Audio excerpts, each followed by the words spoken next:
बिस्मिल्लाहिर्रहमानिर्रहीम।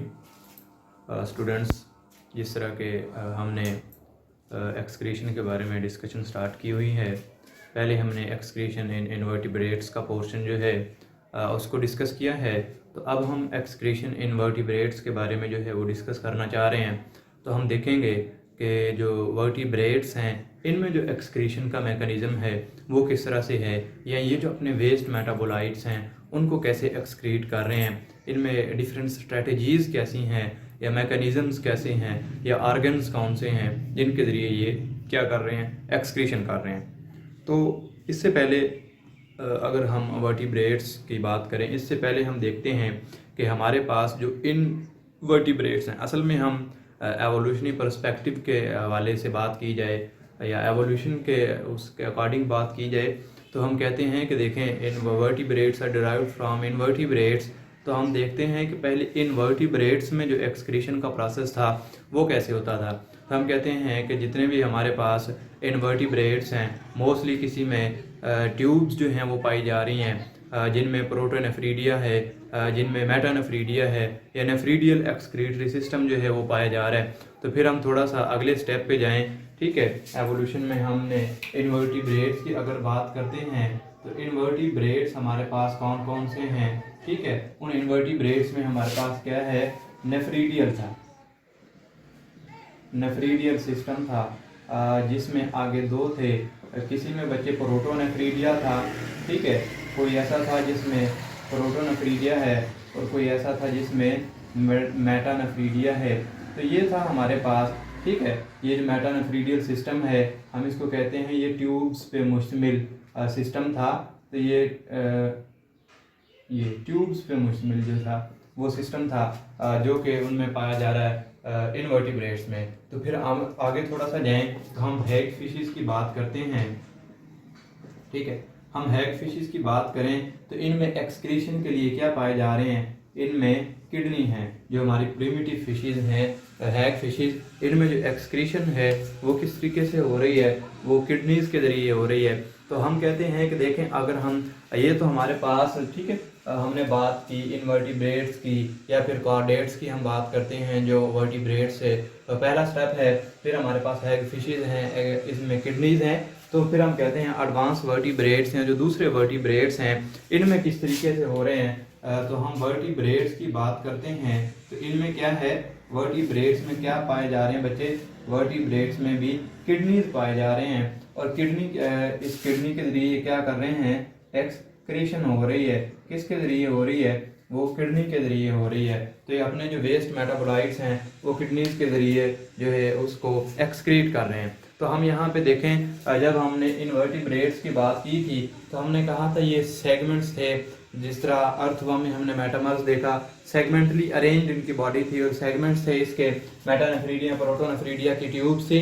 लेकिन यहाँ पे क्या है, एक्सक्रीशन में किडनी में जो ब्लड कैपिलरीज जो हैं वो बहुत ज़्यादा अमाउंट में पाई जा रही हैं, जिससे जो है वो फिल्टर किया जा रहा है ब्लड को, जो फिल्टर करके तो फिर वहाँ पे यूरिन प्रोड्यूस किया जाता है। और जितने भी अब ये देखें किडनी कर क्या रहा है, ये किडनी एक्सक्रीशन तो कर रहा है, लेकिन एक्सक्रीशन कैसे कर रहा है कि ये ब्लड है हमारे पास, ठीक है, और ब्लड से क्या करता है, ये वेस्ट मेटाबोलाइट्स इसने निकाले, वेस्ट मेटाबोलाइट्स को निकाला और इन वेस्ट मेटाबोलाइट्स को निकाल के यूरिन में कन्वर्ट कर दिया, यूरिन फॉर्मेशन में इसको शामिल कर दिया। अब जो ये यूरिन है, हम अगर देखें किडनी की हमने बात कर रहे हैं, किडनी ने यूरिन प्रोड्यूस किया। तो यूरिन की अगर बात करें तो इसमें क्या है, वाटर है, ठीक है, इसमें बच्चे साल्स हैं। इसके अलावा इसमें क्या होंगे, जो वेस्ट मेटाबोलाइट्स हैं ये सारे के सारे क्या हैं, इनको ये फिर एक्सक्रीट कर दिया जाता है with the help of kidney. तो हम कहते हैं कि किडनीज जो हैं हमारे पास, इनमें जो इनका यूनिट है, जो फंक्शनल यूनिट है किडनीज के, अगर फंक्शनल यूनिट की बात की जाए तो हम कहते हैं इसमें फंक्शनल यूनिट कौन सा है, फंक्शनल यूनिट इसमें क्या है बच्चे, हम कहते हैं नेफ्रॉन जो है इसका वो क्या है, इट्स ए फंक्शनल यूनिट। ये एक हमारे पास स्मॉलेस्ट फंक्शनल यूनिट है जो यूरिन प्रोडक्शन में अपना रोल प्ले कर रहा है, या इसको हम कहते हैं यूरिन प्रोडक्शन में या मेटाबोलाइट्स को जितने भी नाइट्रोजन वेस्ट हैं, वो यूरिया है या यूरिक एसिड की फॉर्म में है या अमोनिया की फॉर्म में है, वो जो भी है उसको एक्सक्रीट कर रहा है। कौन एक्सक्रीट करवा रहा है? हम कहते हैं इट्स नेफ्रॉन, जो कि फंक्शनल यूनिट है इसका, किडनी का। और जो वर्टिब्रेट्स हैं उनमें जो यूरिन प्रोडक्शन या वेस्ट मेटाबोलाइट्स में जो स्मॉलेस्ट यूनिट है वो क्या है?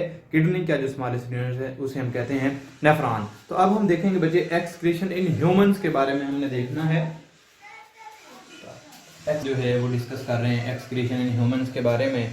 तो हमने देखना है ह्यूमंस जो हैं इनमें एक्सक्रीशन किस तरह से हो रही है और किस मैकेनिज्म के जरिए अपने वेस्ट मेटाबोलाइट्स को बाहर निकाल रहे हैं। लेकिन इससे पहले हम एक बात देखते हैं कि हम एक लाइफ की प्रॉपर्टी पढ़ते हैं, life is the name of metabolism. ठीक है, हम कहते हैं कि लाइफ क्या है?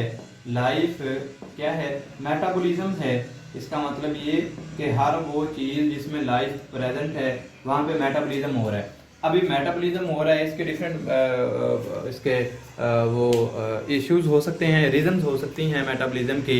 एनर्जी प्रोडक्शन के लिए है, प्रोटीन प्रोडक्शन के लिए है, प्रोटीन सिंथेसिस के लिए है, ग्लाइकोलाइसिस के प्रोसेस हैं, एनर्जी टेकिंग के लिए, ये बहुत सारे इसके प्रोसेस हैं। लेकिन हम देखते हैं कि यहाँ पे जो मेटाबॉलिज्म है उसको क्यों डिस्कस किया जा रहा है। तो हम बच्चे यहाँ पे बात करते हैं कि देखें life is the name of metabolism. ये हमारे पास मेटाबॉलिज्म जो है इसके बारे में हम कहते हैं कि ये क्या है? मेटाबॉलिज्म हुआ, एनर्जी प्रोड्यूस हुई है, सारे फंक्शन बॉडी के परफॉर्म हो रहे हैं, नॉर्मल फंक्शनिंग जो है।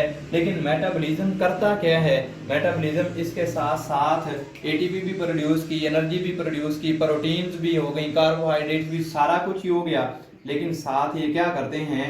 नाइट्रोजनस मेटाबोलाइट्स भी प्रोड्यूस कर रहे हैं। नाइट्रोजनस मेटाबोलाइट्स, या इनको हम कहते हैं ये क्या हैं? वेस्ट मटेरियल्स प्रोड्यूस हो रहे हैं। अब ये वेस्ट मटेरियल्स प्रोड्यूस हो रहे हैं किसके जरिए? मेटाबॉलिज्म के जरिए। मेटाबॉलिज्म हुई बॉडी में, ठीक है, उसने वेस्ट मेटाबोलाइट्स भी प्रोड्यूस कर दिए। तो इनको हम कहते हैं, फिर ये क्या हैं? These are waste metabolites.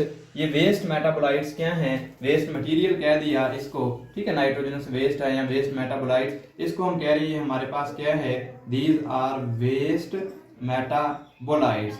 ये वेस्ट मेटाबोलाइट्स कैसे प्रोड्यूस हो रहे हैं? बाय द सिंथेसिस या प्रेजेंटेशन ऑफ मेटाबॉलिज्म। मेटाबॉलिज्म हो रहा है, उसके नतीजे में हमारे पास नाइट्रोजनस वेस्ट मेटाबोलाइट्स, दूसरे waste, urea, uric acid, ammonia, जो भी है वो सारी चीजें, इनको हम कह रहे हैं दीज आर वेस्ट मेटाबोलाइट्स। तो एक्सक्रीशन में हम देखते हैं कि इन वेस्ट मेटाबोलाइट्स को बॉडी से एक्सक्रीट करना है, फ्लश आउट करना है, इनको बाहर निकालना है। किनको? इन वेस्ट मेटाबोलाइट्स को। इन वेस्ट मेटाबोलाइट्स को बॉडी से क्या करना है? एक्सक्रीट करना है, ठीक है, बाहर निकालना है इनको। और इनकी एक्सक्रीशन को बाहर निकालने के लिए जो ह्यूमंस में एक मैकेनिज्म रखा गया है वो क्या है? कौन से ऑर्गन के जरिए? हम कहते हैं ह्यूमंस में क्या है? किडनीज हैं। Kidneys are the major organ for the elimination of, किसकी बेटा? एलिमिनेट करने के लिए जो एक्सक्रीशन है वेस्ट मेटाबोलाइट्स हैं। किडनी इसको बाहर निकालते हैं और इसकी जो हेल्प आउट करते हैं वो हमारे पास लीवर है। लीवर इसको हेल्प आउट कर रहा है प्रोडक्शन के लिए, बायोसिंथेसिस के लिए या इसकी ब्रेक डाउन के लिए। तो हम कहते हैं कि किडनी क्या है? किडनी मेन ऑर्गन जो है वो कौन सा है? किडनी है, जहाँ पे फिल्ट्रेशन है, जहाँ पे एक्सक्रीशन है, जहाँ पे यूरिया प्रोडक्शन हो रही है, यूरिन प्रोडक्शन हो रही है, उससे फिर उनको बाहर निकाल दिया जाता है। तो हम कहते हैं कि एक्सक्रीशन इन ह्यूमंस में अगर बात की जाए तो मेटाबॉलिज्म के नतीजे में बनने वाली जितनी भी मेटाबोलाइट्स हैं, इन मेटाबोलाइट्स को बॉडी से फ्लश आउट करवाना है, बॉडी से इनको बाहर निकालना है। तो उसके लिए कौन अपना रोल प्ले करेगा? हम कहते हैं किडनी इसमें अपना रोल प्ले करेंगी, जो इसको बाहर निकालने में हेल्प आउट कर रही है। अब हम देखते हैं वो कौन कौन से मेटाबोलाइट्स हैं जो या कौन कौन से वेस्ट मटेरियल हैं जो ह्यूमंस के अंदर प्रोड्यूस हो रहे हैं। हम कहते हैं बेटा हमारे पास क्या है?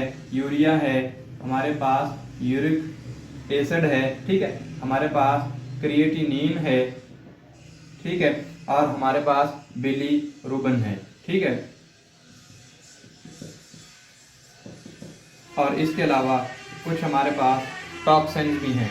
तो हम देखते हैं कि यूरिया कैसे प्रोड्यूस होगा, यूरिक एसिड कैसे प्रोड्यूस होगा, ठीक। अब हम देखते हैं कि हमारे पास जो यूरिया है, यूरिक एसिड है, क्रिएटिनिन है, बिलीरुबिन है, टॉक्सिन है, इसके अलावा भी कुछ वेस्ट मटेरियल हैं, तो ये कैसे प्रोड्यूस हो रहे हैं। तो यूरिया की हम बात करते हैं कि हमारे पास यूरिया कैसे प्रोड्यूस हो रहा है। हम कहते हैं जब अमाइनो एसिड जो है ये ब्रेक डाउन हो, ये इसकी जो सिंथेसिस हो, ठीक है, इसको ब्रेक डाउन किया जाए अमाइनो एसिड को, या सिंथेसाइज किया जाए, या इसका जो वेस्ट मटेरियल है वो किस फॉर्म में हमें मिलता है, यूरिया की फॉर्म में। फिर हमारे पास यूरिक एसिड है। हम कहते हैं कि जो हमारे पास बच्चे न्यूक्लिक एसिड है, ठीक है, न्यूक्लिक एसिड है, न्यूक्लिक एसिड के जितने भी मेटाबोलाइट्स हैं वो क्या हैं, यूरिक एसिड। जिस तरह अमाइनो एसिड प्रोड्यूस करते हैं यूरिया, इसी तरह न्यूक्लिक एसिड प्रोड्यूस करते हैं क्या, यूरिक एसिड। फिर हम क्रिएटिनिन की बात करते हैं, तो ये मसल्स से जो क्रिएटिन है वो इसको प्रोड्यूस कर रहे हैं, ठीक है, मसल्स क्रिएटिन से। मसल्स में जो वेस्ट मेटाबोलाइट्स हैं उनको हम कह रहे हैं हमारे पास क्या है, ये क्रिएटिनिन है। फिर हमारे पास बिलीरुबिन है। हम कहते हैं कि ये हमारे पास असल में मेटाबॉलिज्म है, किसका मेटाबॉलिज्म है, या हीमोग्लोबिन मेटाबॉलिज्म, या हीमोग्लोबिन जो है उसकी जो एंड प्रोडक्ट है, जो हमारे पास हीमोग्लोबिन है, इसका जो वेस्ट मटेरियल है वो बिलीरुबिन है। फिर हमारे पास टॉक्सिन हैं।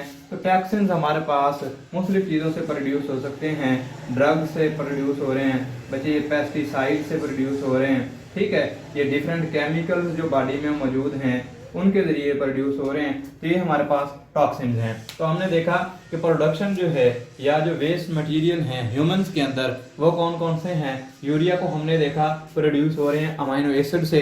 हमने फिर यूरिक एसिड को देखा न्यूक्लिक एसिड की सिंथेसिस से, या इसका जो मेटाबोलाइट है वो यूरिक एसिड है। फिर हम क्रिएटिन की बात करते हैं, ये मसल्स क्रैम्प वगैरह जो मसल्स में जो क्रिएटिन प्रोड्यूस हो रही है उससे क्रिएटिनिन। फिर बिलीरुबिन है, तो हम कहते हैं कि हीमोग्लोबिन का जो मैकेनिज्म है या इसका जो मेटाबॉलिज्म है या जिसकी सिंथेसिस है या ब्रेक डाउन है उससे बिलीरुबिन प्रोड्यूस हो रही है। और हमारे पास फिर टॉक्सिन्स हैं, डिफरेंट किस्म के पेस्टिसाइड्स हैं हमारी बॉडी में, ठीक है, उनसे, मेडिसिन से, ड्रग से, मुख्तलिफ किस्म के जो केमिकल्स जो रिएक्शन हो रहे हैं उनके।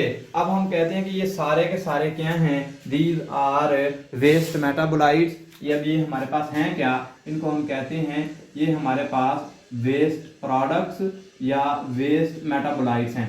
अब देखें ये प्रोड्यूस कर दिए गए, यहाँ पे अब इनको एक्सक्रीट करना जरूरी है।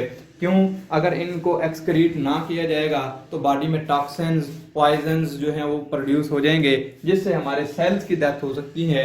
या अगर इनको फिर भी बॉडी से बाहर ना निकाला जाए तो क्या हो सकता है कि बॉडी की जो सेल्स हैं और उसका जो मेटाबॉलिज्म है वो डिस्टर्ब होगा, सेल्स डेथ होगी।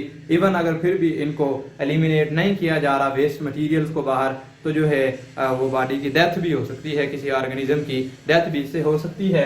तो हमने बेटा एक्सक्रीशन इन वर्टिब्रेट्स के बारे में देखा कि इनमें जो वर्टिब्रेट्स में जो फंक्शनल यूनिट है वो नेफ्रॉन है, जो कि किडनी का स्मॉलेस्ट यूनिट है। तो हम कहते हैं कि वर्टिब्रेट्स में जो हो रही है ये एक्सक्रीशन का काम जो हो रहा है वो किडनी के जरिए हो रहा है। फिर हमने ह्यूमंस के बारे में बात की, तो ह्यूमंस में हमने देखा मेटाबॉलिज्म जो है उसके नतीजे में बहुत सारे जो हैं वो मेटाबोलाइट जो हैं वो प्रोड्यूस हो रहे हैं, जिस तरह की हमने देखा है इस तरह के। और इसके अलावा कुछ और भी जो मेटाबोलाइट्स हैं इनको प्रोड्यूस किया जा रहा है, और इनको फिर बॉडी से फ्लश आउट करने के लिए, बाहर निकालने के लिए क्या है हमारे पास, हम बात करते हैं इनको किडनी से बाहर निकाल दिया जाता है, एक्सक्रीट कर दिया जाता है।